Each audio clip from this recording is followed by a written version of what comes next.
instruit à partir d'aujourd'hui là, moi je ne veux voir aucune moto sans plaque à rentrer pour les policiers. Et vous-même qui venez, peut-être d'autres peuvent venir, ils devancent leurs collègues. Si vous venez avec vos motos sans plaque, même si c'est à la porte, nous on le met dedans et on le met dans l'opération. Maintenant les policiers aussi qui sont là, j'ai instruit l'agent de compagnie de ne laisser aucune moto qui rentre. Même si c'est à la porte que la personne dépose la moto, on le met dans l'opération. C'est comme si déjà on a commencé à compter le nombre de motos qu'on a eu. Hein. Vous avez compris, non? Donc, soyez légaliste et soyez impartial. Ne faites pas du bar à bar, c'est pas bon.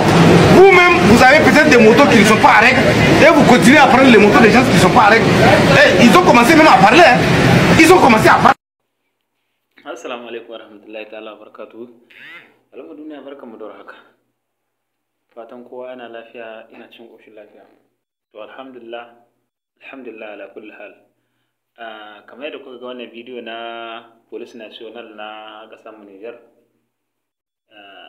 Wannan shine ake cewa yadda ake so dama idan ka ɗora doka, to doka ta fara aiki kanka, wannan shine ka'ida. Alhamdulillah.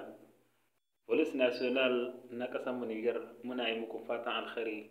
Allah subhanahu wa ta'ala ya taimake ku, ya ba ku sa'a, Allah ya riko da hannunku da shugabanninmu masu albarka baki daya.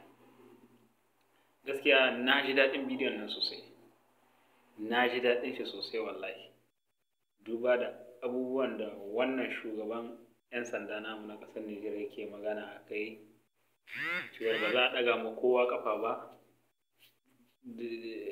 da wanda yake polis ne da wanda ba polis ba, ba za a taɓa ɗaga ma kowa ƙafa ba da kuma wannan. To alhamdulillah, dama wannan shi ne daidai.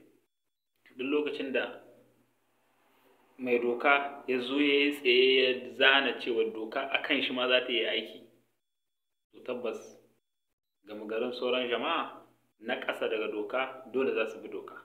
Wannan shi ne ƙa'ida.